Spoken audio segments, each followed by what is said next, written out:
So one thing we do when I say data, it's never data that's personal. It's never data about your location or what you're up to. It's data that says this call came in and it left a voicemail that AI is determined is a scam, right? Or is illegal for some reason. And so that preserves the consumer's privacy, but finds the problem, right? And the way we do that is saying, hey, this is matching the same exact thing, and at least as far as AI is concerned, that we're seeing is illegal everywhere else. So this one's illegal too. Are you a scaling SaaS founder? Ready to make the leap from leading a team to leading an organization? Join us each week as we refill your think tank with actionable tips and strategies from great business minds you know and those you don't know yet.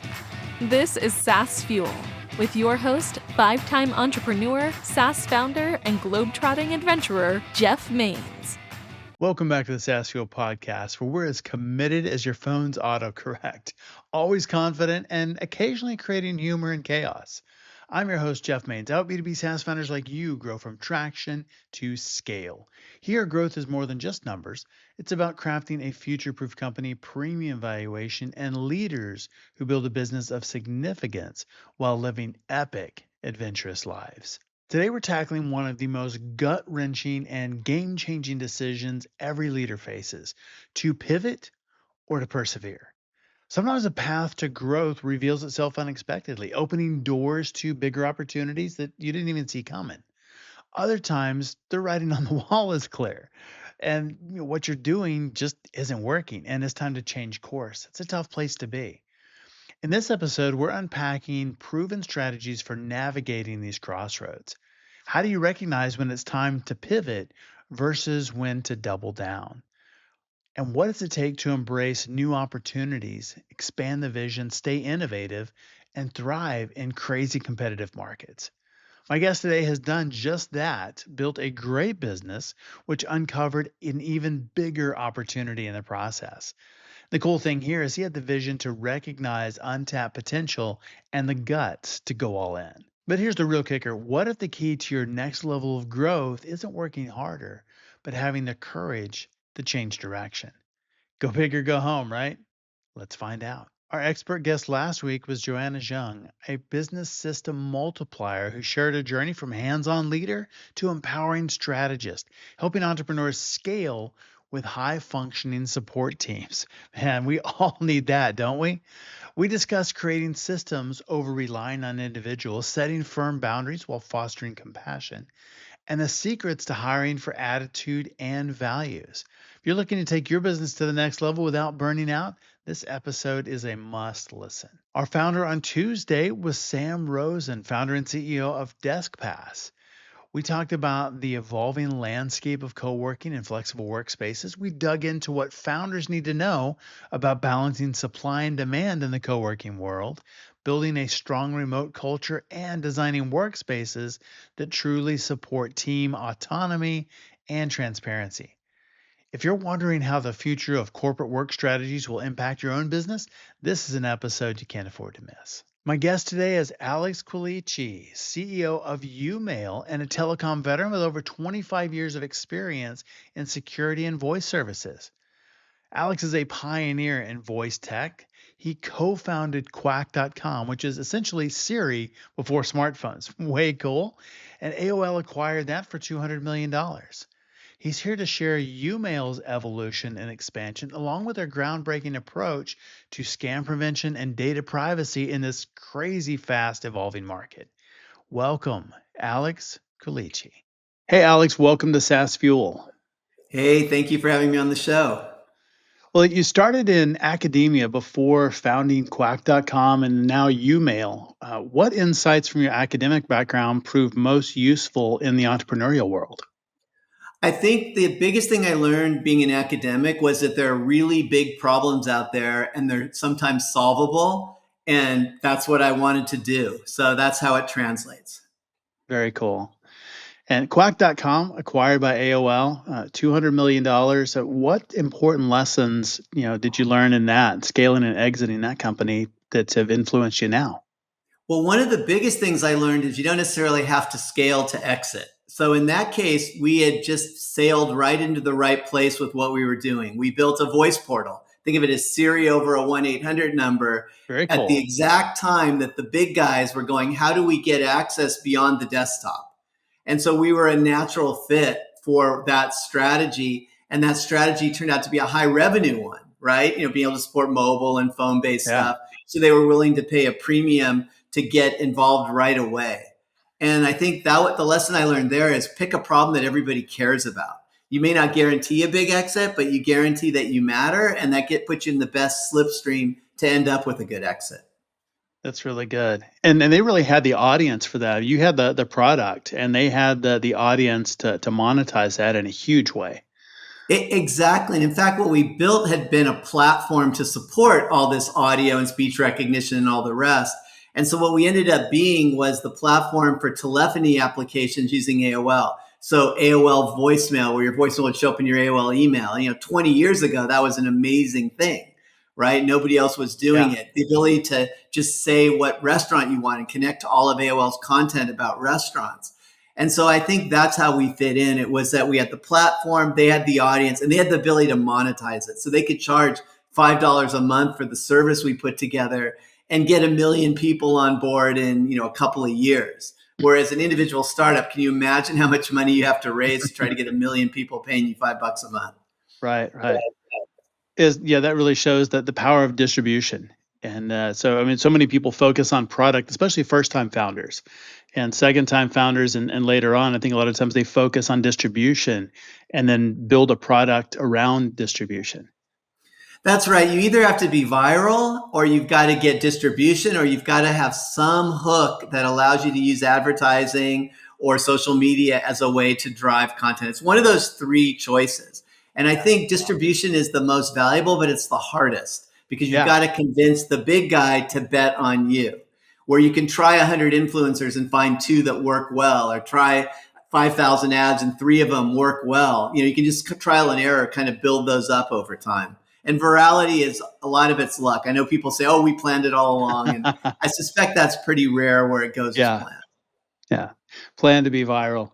It's hard to do. A lot of people have tried, and it's a hard thing to do. A few people have definitely succeeded, but I think you're right. Luck has a lot to do with that. Right. Yeah. Being viral is a great thing, and why those companies are worth so much, but that's also why there's so few of those companies. Without a doubt. Well, now you have YouMail. What inspired you to create a service like that? Well, so where YouMail is now is that we protect people, right? So we protect your phone number from unwanted calls, unwanted texts, spam, scam, you name it. And so that's not how we started, but what inspired us to go in this direction was just the sheer need we saw. People like our parents or our relatives or our friends getting scammed. And we thought there's got to be a way to stop this. There's got to be a way to recognize when texts are bad, recognize when calls are bad, and block them and protect the consumers from those hitting their device. And so that was the inspiration. And it's been a great thing to talk about at a party. What do? We help prevent spam from hitting your number. Oh, yay, right. Sign me up. So it's great. Yeah, I've used it for 3 or 4 years, and it is absolutely fantastic. No doubt about that. And there's kind of maybe the viral effect. The more you talk about it, the more people are like, yeah, I definitely want something like that. I think we have a little bit of virality if you call a YouMail user, because we take over the phone and we're answering it for you when you can't. They hear a greeting that says, hi, Jeff, Alex can't come to the phone. That's a little bit of virality, but it's not massive. Our company has grown by word of mouth on the consumer side, people telling their friends, hey, you should get this. Yeah. And it's grown by things like online advertising and SEO. I mean, that's how we've built our audience, and it's taken a while, but it's once you get the audience, it's super valuable. Yeah. And the difference is you own the audience when you get them yourself, rather than tap into somebody else's network or somebody else owning the audience. Well, and that's really key for us, because we want to solve this problem of, spam and scam hitting phones. And one way to solve it is a consumer app, but that's a bit late in the cycle. The calls are being made, the texts are coming in, and you're just trying to pick them off as they come in and block them. And so we got the insight that, well, we see all this stuff that's hitting consumers. Let's use that to build services for carriers to help the carrier recognize when they're the ones putting the bad stuff on the network and help them stop it. And let's build a solution that helps enterprises understand who's impersonating them and help them get that stuff off the network. And that's the value of owning that audience, because we own the data we've collected from that audience and can apply it to these very specific problems. I think that's absolutely brilliant. And like I knew about the B2C play and the app on the phone and that kind of thing, and that is a really cool piece. But there's so much more to YouMail, just like you were talking about. It's the B2B play and working with the carriers. What kind of challenges were there in building both of those simultaneously?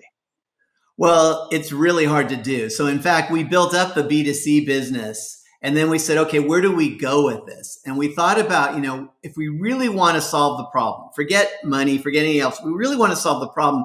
We've got to stop these robocalling campaigns right when they start up, when they've made their first 1,000 or 10,000 or 100,000 calls, not when they've made 1 million or 10 million or 100 million calls. It's too late. Yeah. Right. And so that's what got us started going, we need to do B2B. And we realized to do B2B and do carrier services, we had to invest in building some services. We had to invest in business development and sales. And so what we sort of did was pause the B2C business. We said, we'll keep it going, but we're not going to focus on growing it. What we're going to do is focus our efforts on growing the B2B. Because one, if we get deals, they're worth a lot more. You need a lot of consumers to make up for one carrier or one enterprise. But that's also the way to solve the problem. And to some degree, we've got enough data. You always want more data. And we could do better with more users. But we've got enough data to do stuff nobody else can do. So let's build up that business. And what we've seen happen over time is the B2C business was, 100% of our revenue. Now it's just a little over 50%. And that's in the span of about 3 years of growing B2B. So wow. B2B is growing much faster than B2C and is showing the potential to scale 3, 4, 5 times very quickly because of the size of the deals. And then what we do is we are now starting to have enough scale that we can plow some of that back to B2C and say, hey, we really would like to have this sort of data. We've learned something that will enable us to do a better app. And we are working on growing B2C again, but it's not the focus. So for us, to answer your question, is we had to pause B2C and go, let's go all out on B2B and try to just keep our B2C audience. That makes a lot of sense. And it's a little bit counterintuitive thinking, we're going to go pitch this to the carriers, and that means it's going to be less revenue for them because then they're not carrying the bad traffic that they're still getting paid on. But it's something that they do want, obviously. Well, what's interesting is that there's so many carriers in the U.S. Believe it or not, there's 5,000 wholesale carriers all in the U.S., which is an insane amount of carriers. So it's a fairly large market, and there's 250, 300 decent sized ones that make enough money they can pay for a solution. So we don't have to convince all of them. We could build a decent business getting the first 5, the first 10, and work our way through it. And in fact, what we are is a compliance solution when it comes to the carriers. Yes, we help make a better life for the end consumers that they're calling, but we're making them comply with all the FCC regulations, FTC regulations, see when they're not complying. That's a slog to sell. Yeah. Unless you have enforcement agencies and you have regulatory agencies telling the carriers in the same way that the SEC told businesses with Sarbanes-Oxley, you need to do this. And so as they're doing more and more of that, we're seeing an acceleration in interest in our product, because now it's, we lose a little revenue, but if we don't get you guys, there's huge fines. We get fined. We're going to lose the revenue anyways. In fact, you guys can help us so we can bring on customers. And if they misbehave, right away, we get rid of them. So we save money on KYC. But it's a more complicated story than, get this marketing automation tool and watch your revenue skyrocket. Yeah. Right. And so that's the challenge for us is we're selling compliance. Nobody wants compliance until they have to have compliance, in which case everybody wants it. It's a good place to be, though, when you have compliance and something with teeth in it that is behind that compliance. I think the fact that robocalls are misery for everybody really caught the attention of regulators and enforcers. And that's what's caused these new laws to be written to try to make everybody comply and have fewer of these campaigns that are out there that no one wants. Yeah. What's interesting on the enterprise side is it's a little bit different because the banks and stuff don't want all this impersonation fraud that's out there. Yeah. And they actually have a legal responsibility to some degree. If there's an account takeover and they didn't do everything they could to prevent it, they end up having to do rebates to the customer and refunds to the customer for losses. So we're actually saving them something. If we can say, hey, instead of having 5 million people hit with this scam and 50,000 fall for it, we're not perfect, but we'll get it down to maybe 1,000 people fall for it. You're saving a ton of money on what you would have had to pay back when these accounts are taken over. And so that's a more interesting sale. It still takes time because you deal with financial institutions, and we all know what that's like. But there's actually a really clear positive ROI on what we're doing, as well as a brand ROI. We know some banks where there were far more calls that were brand impersonators of the bank than actual bank calls. And that's crazy as a business. If you're running marketing from the business and you want to do a call campaign for Christmas or get new accounts, you're a fraction, you're a drop in the bucket of what the scammers are already doing with your brand name. And so there are other things that I think, other problems that we help. Yeah. So what is the balance in the need for businesses to reach consumers, for businesses to call each other, sell B2B as well, while addressing issues related to labeling, blocking, regulation like stir shaken? I think it's been really tough for the carriers for 150 years. Their job was to make sure every call gets through. Right. And even 10 years ago, they weren't allowed to block calls. And now they're being given the responsibility saying it's up to you to only let the legal stuff through. And they're, what am I going to do? And so a lot of companies have come up, well, we can help you guess if a number's bad. And you can put a spam likely up. Or you know what? We can have something that you can sell to businesses where they pay extra to make sure their logo and name shows up on the phone and people know it's really them, or whatever the things are. So the carriers are sort of fighting their way through it. And I think it's tough for them. I think it's really tough for consumers. I think consumers have lost trust in the phone network, and even having a nice logo and a green check mark, I don't think consumers care anymore. It's like, I'll let it go to voicemail. I'll deal with it later. When I'll look up the message, oh yeah, maybe I do owe some money. Let me go find the website, call them up. Oh yeah, Citibank, I forgot my payment. I'm putting it, it's on the way or whatever, right? Yeah. And so I think it's really tough with all these different things that are going on at once. And it's a lesson. You can't close the barn door after the horse has escaped, and this horse has escaped. Without a doubt. And I think maybe that's even increasing now. There's use of AI that are making phone calls and bots, and they're getting pretty good. And then also on the other side, even answering calls. So the really interesting thing is, if you look at the number of just pure scam calls, these things are just obviously scams. They've gone down 80% in the last 2 to 3 years. Wow. So there's been a huge reduction. It was up to like 2 billion. Now it's like 500 million, roughly. Right? That's impressive. And why is that? Right? So some of it is stir shaken. Now people can't just have a fake number. So it's a little harder to know it's fake. But the bad guys have gotten really smart. They're targeting lists. Like if you're looking for people to fall for your scam, there's nothing better than get an Alzheimer's patients list and go call all of them, right? And whatever scam you've got. And they're doing that sort of targeting. You're going to impersonate Chase Bank, only call Chase customers because you found a data breach somewhere and you've got a list of Chase customers or whatever other bank. And so you're already seeing them get smart. So AI is just the next thing. And we've already seen AI where that does the qualification for the scam, right? So, where do you live? How old are you? Do you have a need for this? And then it sends them off to a person. So they're already using AI to do simple voice bots. So when you answer, that's exactly what you're talking to. Right. And so, now the next step obviously is people have their own bot that's talking to the bot and trying to protect them. And, you can see where it's all going. But I personally am really scared of AI for a couple of reasons. So one is the voice cloning thing. Yes. Like anybody like you or me, like we just have to assume there's clones of us out there. But that doesn't scare me that much because I know it and I can try to deal with it. But picture grandma who has a message on her voicemail, with, hi, this is so-and-so, leave me a message. You can make a voice clone from that. You call grandma up, you record it, you make a clone, and now you call the granddaughter, you call the daughter or the son with the voice saying, oh, I'm in trouble. And it sounds like them. Those kind of scams that hit people who aren't educated about all this stuff and have no idea what's out there, that's the future. And it's a really terrifying one. Yeah. So what are the things that we can do to protect ourselves against something like that? I think that's very real. So, it's really interesting because a lot of times low-tech solutions work really well. So we have a family password. And I told my kids, you guys get kidnapped. You got to remember this password when you call me and want help because we'll move the world for you. And that's important, right? Because the fakers aren't going to know the password. And so you can dismiss it right away. And so I think it's little things like that. It's like not answering every call and just if it feels weird, it is weird. Hang up, right? Like if they've kidnapped and you hang up, they're going to call you back, right? They're not going to go, oh, well, that's it. I guess there's no interest.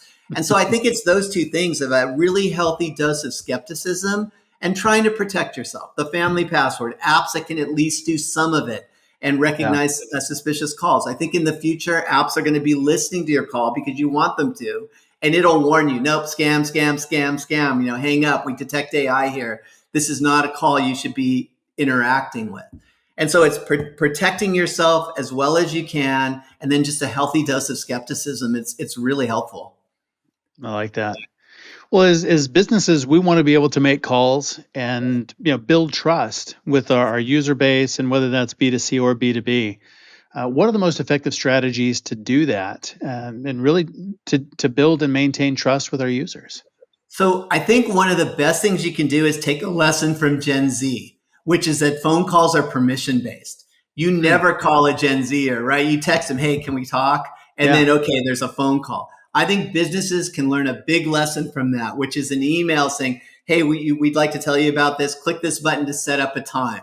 Okay, and we're going to call you from this number at the time you want, not the time we want, but the time you want.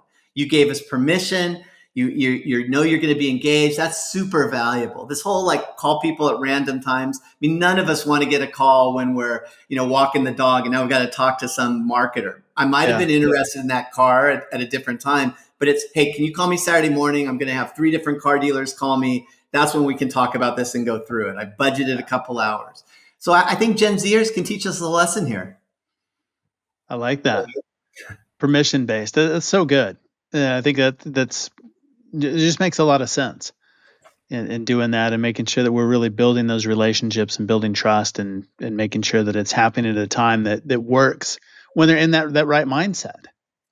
And it's really tough, right? Any of us who've sold, you like just getting somebody on the phone and being able to talk them, through whatever objections they have. We're used to wanting to talk to somebody kind of on our terms. Like, let me just catch somebody at their desk. Maybe they'll talk about it.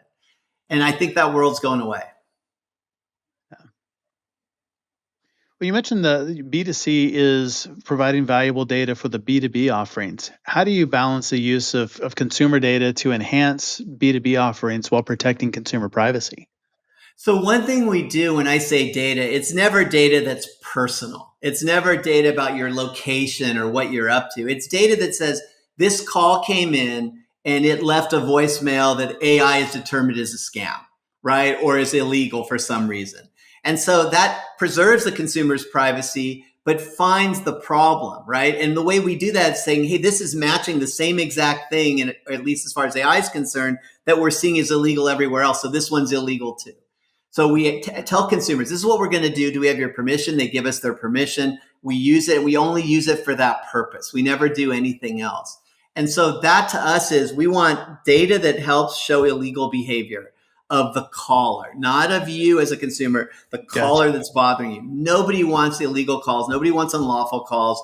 This data helps us shut them down. And that's the contract. And it's part of that we're labeling the voicemail, saying, hey, this is a fake IRS. It's not really the IRS. That's valuable for consumers if one gets through. We're putting a number up saying block, we just block the number. Hey, we blocked this health insurance scam. You can click here to learn more. I think that's the trade-off. So we'll never look at a call from a contact. No reason for us to, right? That's your personal stuff. But an unknown number that AI has told us is super suspicious with a super high probability, that's what we'll go pay attention to. You report something as spam or you report it as a scam, we'll pay attention to that. So I think it's in a really good place for us where our data is not data that's personal. Smart. I love the ability to be able to report something as spam, and then you really have that herd. And so it doesn't take very many calls, very many reports, and that scam is shut down. Or at least they have to go find another number or something else.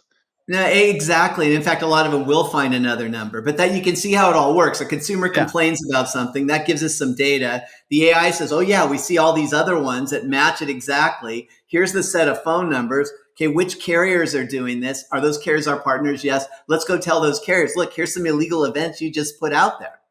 And so maybe the bad guy is using 100,000 numbers, but we saw 10 calls. That's enough to figure out who the bad guy is. who got the 100,000 numbers and shut them off.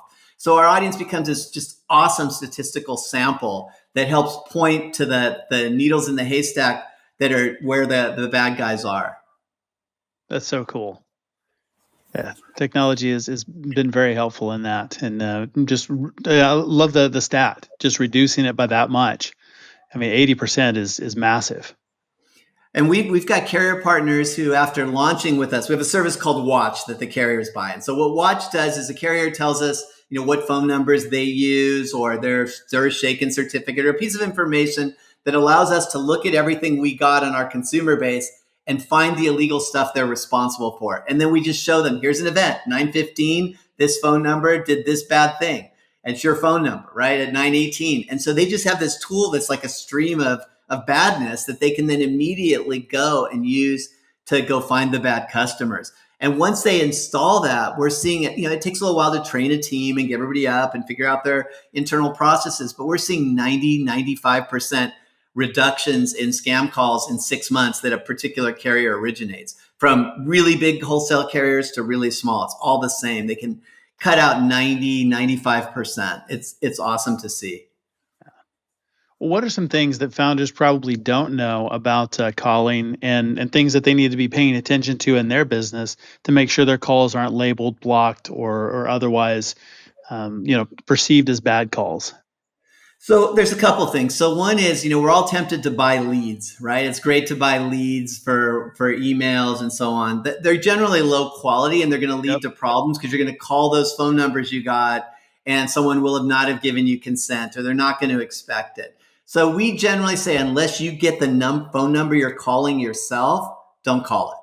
So that means your website says, hey, give me your phone number. We'd like to call you. We will call you. Here's what we'll do. Here's what we want to talk to you about. Be really explicit. If you can schedule calls like with Calendly or something else, more the better. But permission-based, you got the number. They were educated about it. Those calls are really effective. The idea of I'm going to call 100,000 people and find 10 people who want my product doesn't work anymore. Use web, use other tools to get the contact info that someone really gave you directly for this purpose. It's really smart. Great advice. Ready to future-proof your company and scale to new heights? Dive into the ultimate resource designed for SaaS founders and C-suite executives. Champion Leadership Group gives you an unfair advantage in scaling up revenue and outwitting competitors. Imagine solving your biggest scaling headaches and hitting 5, 10, 20 million ARR and beyond with ease. We take away the guesswork and the grunt work and replace it with framework, supporting you with our on-demand fractional C-suite team, a powerful operating system built into software, and a thriving community of fellow scaling SaaS founders. That's how we make it happen. If you're stuck at your current revenue level, this is your ticket out. Feel like your company is the world's best kept secret? We amplify your success. And hey, if you're already crushing it but too busy to breathe, we got your back. We'll free up 20% of your time in the first month. Now is the time to upgrade from traction to scale. If you're ready to work smarter and not just grind harder, schedule a 10-minute growth brainstorm. It's free, and we'll pinpoint the number one thing blocking revenue. Visit championleadership.com. That's where leaders evolve and companies transform. You've been a pioneer in speech recognition. And how do you view that evolution, voice and speech technology? I mean, especially over the last 4 or 5 years, it's grown exponentially. How do you view the evolution of that? And then what role do you think it'll play in business communications going forward? Well, we're really close to Star Trek now, right? Where you just say what you want. And, 20 years ago, 20 years plus, when we were doing it, the goal was sort of a structured interaction. Okay, what are you interested in? Movies. Where's the movie playing, right? And you'd walk them through it. And so it was really early. Siri got it onto the device and allowed it to be much more open. And now when you see some of the ChatGPT stuff, the quality of the interaction is tremendous. And the ability to respond with a really intelligent response and a great voice, not a computer voice, is really solid. So it's getting to the point where I think this whole speech recognition is allowing you to have an assistant that you can talk to. We're finally at that point. And I think that's really important, where you can say, hey, I need a meeting scheduled with so-and-so between 2 and 5, and you just say it. and it pops up, right? You're seeing some of the tools that are out there now to do this. So I think it's really good. It doesn't solve every problem, but we've come a long, long way. Yeah. Yeah, it's just getting better and better. And just like I said, the interactions early on were very linear, kind of tree based, and now it's much more conversational, and you get to the result quicker, and it's almost a human like experience in some cases. And in some cases, it's actually better. Like we were in Japan, where my son was for his program this summer, and we could talk, and it would pop out and say in Japanese, right? So you could actually talk to somebody that way who didn't speak any English. I didn't speak any Japanese, and it was enough to kind of get the right thing. Yeah. And so that's amazing, right? To get to that point. Yeah, real time translation now in phones. I think that's absolutely brilliant. And it's stuff that everybody thought was impossible 20 years ago or 30 years ago, right? And when they did do it, even Google Translate early on was really low quality. But I look at stuff now, it's pretty good, right? I mean, Yep. I'm amazed how fast it's moved. Yeah, so much data, so many interactions, and it just gets so much better fast.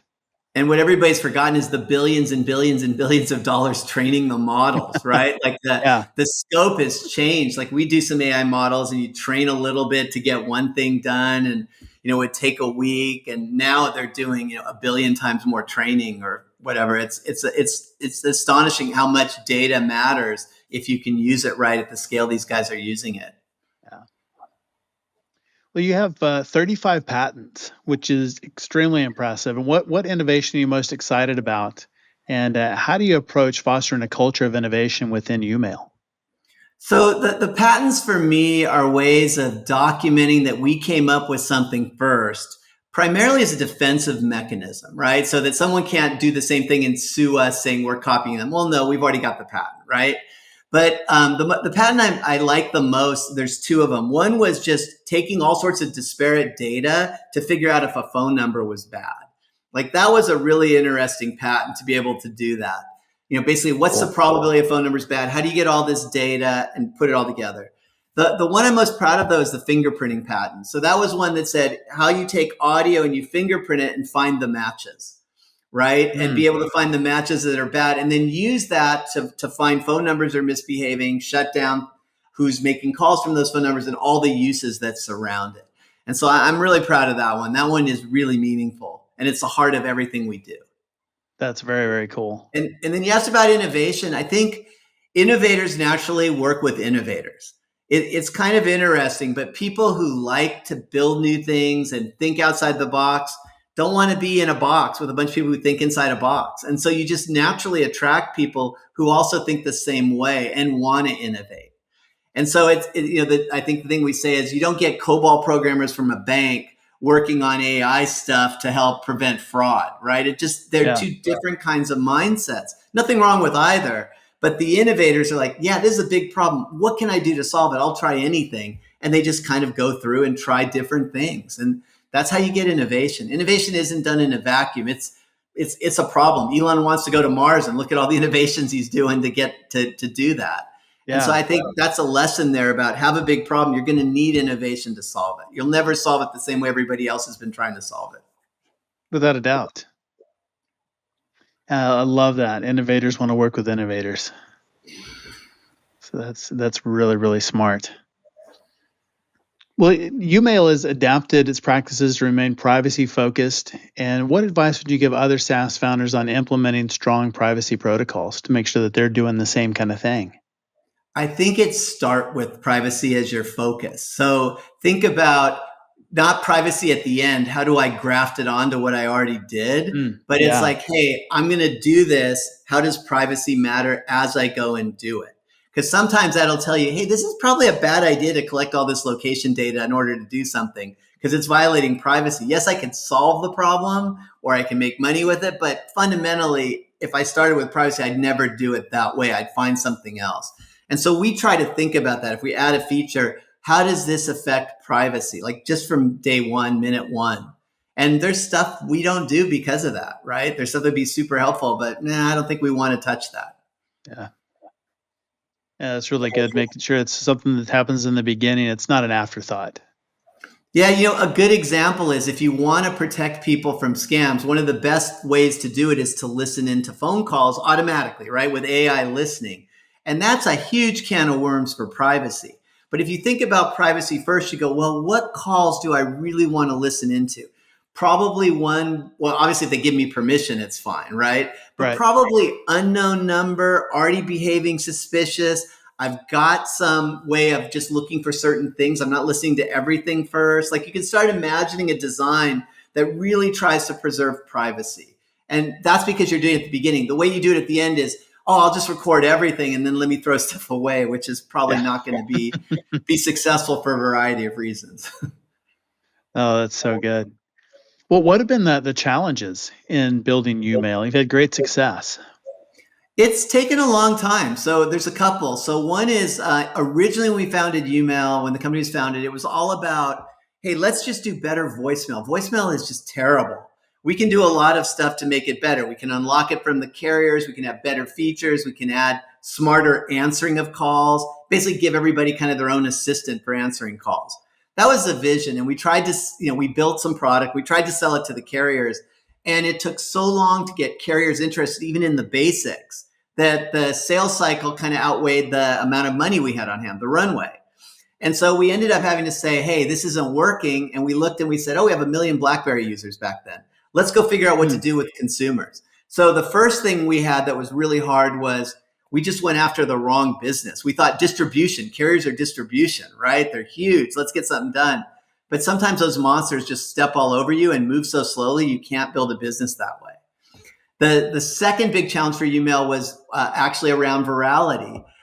We built a feature that was really interesting when we started just saying, hey, we're going to do voicemail ourselves, forget the carriers. It was called an auto reply. And so someone would call you, would automatically text them, hey, I can't take your call right now, but click here to go to my website or click here to send me an email. Super useful. Consumers turned it on. Their friends got it. They used it. They signed up for emails. Great, right? We're going like this. And then we got a bunch of TCPA lawsuits saying, hey, I didn't have permission to get the text message that YouMail's sending. So even though you turned on the feature and sent me a text when I called, I'm going to sue YouMail for enabling you to do that. That was misery. 3 years of legal.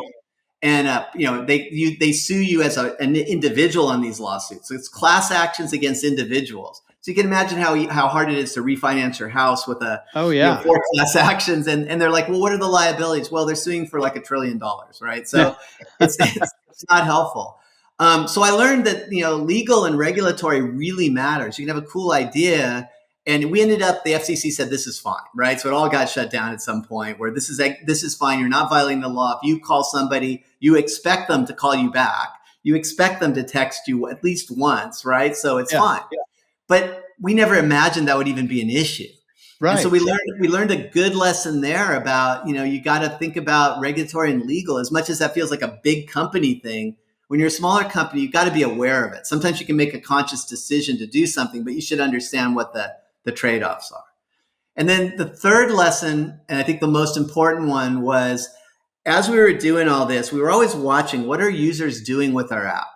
And we had this feature called Ditch Mail, which is the worst name in the history of features. But the feature was cool. A phone number would call you and it would play out of service only to that phone number. Yeah. And so that was, the hookup gone bad kind of feature or whatever. That's the, how everybody imagined it. But the way people use it, when we looked at it, we saw, hey, it's all the same 800 numbers that are being ditched, right? It's like, oh, what's going on with that 100 number? Oh, it's a bank. Oh, it's a telemarketer. Oh, it's a debt collector. We started realizing people are using our phone number to solve a problem, which is they don't want these spam calls. And we reoriented the company to focus on, hey, we're going to protect people. It took a long time to reorient, and there was this vestiges of voicemail that I'm finally getting rid of now. Is yes, we have voicemail because it's safer voicemail, but we're not a voicemail company. We're a protection company. And so there are actually 2 lessons. One is listen to the consumers, and that's been very powerful for us. But the other is once you go in one direction, there's a huge cost to go in another direction. And you may think, hey, guys, we can't be a communications voicemail company. We have to be this. Everybody still thinks like that. It takes so much effort to move them over. And it takes some successes where people go, oh, actually, I get it. We're blocking calls. Voicemail is just part of it. It's collecting data. And then we did that again, consumer to B2B. Guys, consumer is super important, but B2B is going to be where the growth is. I don't know. But then it starts doing it, right? And it always does it slower than you want, but it starts growing and there's excitement. Then it's like, okay, let's go do that. So it's like every 2-3 years, there's been a really good, powerful lesson. And I'm sure these are all in textbooks and I should have picked it up from the textbooks, but I didn't. Well, maybe they will be now. Yeah. Well, I think it's so smart to not just build an app, but really understand how people are using it. And I think it's fascinating sometimes to see how people will take something that you build for a completely different reason. You saw, here's a problem. We're going to build something and solve this problem over here. And they go, yeah, that's fine, but we're going to use it over here. And this is a lot better. And you go, I didn't see that. Exactly. Like consumers will take whatever you built as a tool. Yeah. And you may have thought you built a screwdriver, but it's actually a hammer, right? And that's what they're going to do. And the key is listening to them. Like there's a tendency to go, no, that's not what we did this for. We did it for that. But it's like, wait, but you're doing that and you're doing that and you're doing that. There's a there. Yes. Right. And I think sometimes it's hard to see. And sometimes the thing that's actually what drives your success is an afterthought. Right. And it's that I think there's tons of companies that their success was not what they originally started to do. Right. And if the key has been, they recognize that. That's so good. And I hear that story a lot. And I look back at some of my own things and think, I should have listened more and paid attention because we really had something and it was really kind of a throwaway or something we built just for ourselves internally. And then a few years later, you see another company and they built a big business off of that one little thing. It's like, oh, I guess maybe there was something there. The other place it really applies is sales. Like I think everybody's trained to overcome objections, right? And so you hear the objection, you're like, okay, what's my thing? Oh, response number 3. Okay, I'll do that. Yeah. And, I've started to actually step back and go, 3 people have the same objection. Let me ask, well, what is your bigger problem? Like, that's a legitimate objection. How does this fit in? And I start having a dialogue. And then the objection often turns into, oh, actually, you need a different product. Yeah. Right. And I didn't understand. Like one example for me that's been really interesting is that you'd think carriers know all their telephone numbers. Right? If you're a wholesale carrier, you have 1 million numbers. You think you got a list somewhere. I imagine there's a flat file at worst case of here's the numbers. And then you just give us the numbers and we're good. We'll watch the numbers for you. But then we start getting objections like, well, I don't really know what numbers I have. What do you mean? It's like, well, we have 5 or 6 partners and they're all in different places. And it turns out they're different systems and they change all the time. And so, we can't actually just upload on a dashboard 1 million numbers and be done with it. Right. So, okay, well, we need an API. Yeah, but I can't do an API because I have no resources. And then you start thinking maybe the solution is a number management platform that you want to build that can actually integrate all of the stuff you learn about the number in one place. And so you can imagine, we're not there yet, but you can imagine you start going in a really interesting direction where you realize they have a really huge problem that can be the anchor for everything else you do.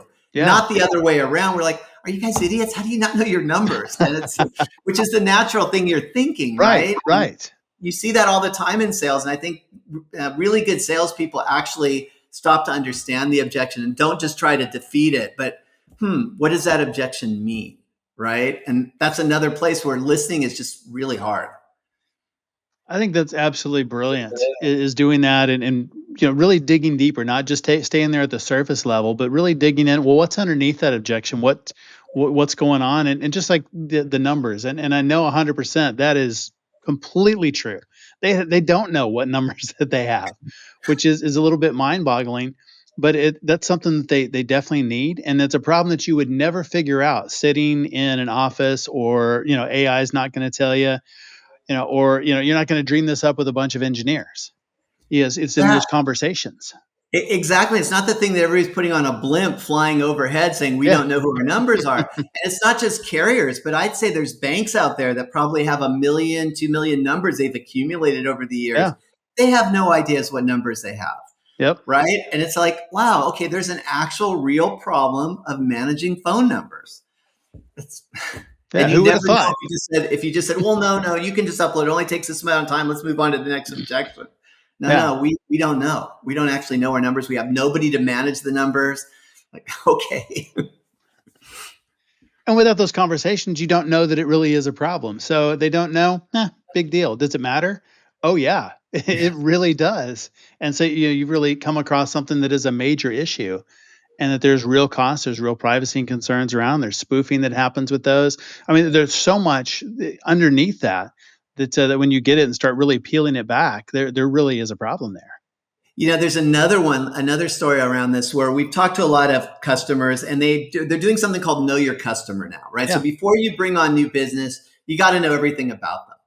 And so some businesses, it's insane to try to get a phone number from them to make some calls for your dentist office, right? You're going through all this stuff. And, we found out that we thought, well, I guess the carriers like it. The carriers hate it. Yeah. Right. They hate doing this KYC stuff and all the money into it. And so, one objection has been, well, we already do KYC. We don't need your stuff. Everybody's good. And we used to say, well, no, look at all the bad stuff getting through with these customers that you know. And that did not go over well. Right. It's like, we're spending all this money. It's not working. Crap, we can't do this. We don't want your stuff. We don't want to see it. We need to do even more on KYC. Where when we actually have started to sit down with them and say, well, what if you did less KYC? Well, what do you mean? That's terrible. It's risky. I go, no, use us to enable you to do less. Do some. You got to do some. But, don't go nuts. And when they start doing stuff, let them ramp and have them be monitored. Now you're going to get more revenue because more people get through faster. You have less costs. And we're a tool to help you do better KYC. And so it's that whole way of listening to them and saying, well, what are your objections? What are your problems with KYC? And it's another example. It comes up a tremendous amount. I'm actually surprised at how often I'm learning stuff by just saying, okay, I'm going to assume the customer is right. Our product doesn't fit for them. Yeah. Okay, but what can I learn about that? That's really, really smart. And even that, listening and digging deeper. But it's so smart for them because they want to be able to bring on the good traffic, and they want to be able to quickly identify the bad traffic and get that out. So lowering the bar, because, the scammers, if they know what you need to do that, they'll create the fake stuff and give you whatever you need to get their stuff approved and move on. Or they'll go find, a carrier that doesn't really care. But, when you do that and you make it, easier for the good people to get through and harder for the bad guys to get through, that's a win for everybody. Exactly. And I'm surprised at how smart these bad guys are. Some of them have created companies 5 years ago, nice shell companies that exist and look good and have actually made some purchases. And, they pass all the KYC and boom, they're off making, a million scam calls in a day. And then they don't pay their bill on top of everything else. Yeah. Crazy. Well, how can people learn more about YouMail and about you online? Well, we have a website, YouMail.com, and so you can learn all about it there. We also just encourage people, download our app and try it out. You'll learn a lot. It's a free app. It's pretty easy to set up. See if it helps you solve your problem. And and that's the best way to learn more about what we're doing is, does it help you? Outstanding. We'll make sure to link that on the show notes. And links to the app as well, because it is a fantastic app. Like I said, I've used it 4 or 5 years, and it really is fantastic. Well, I really appreciate that. And if you find something that's not fantastic, let me know, because we really are trying to improve the app here. That's great. Yeah, as you've expanded, how do you balance that drive for growth with the need to prioritize the consumer experience? I mean, especially you've moved a lot more toward B2B offerings. It's kind of 50-50 now.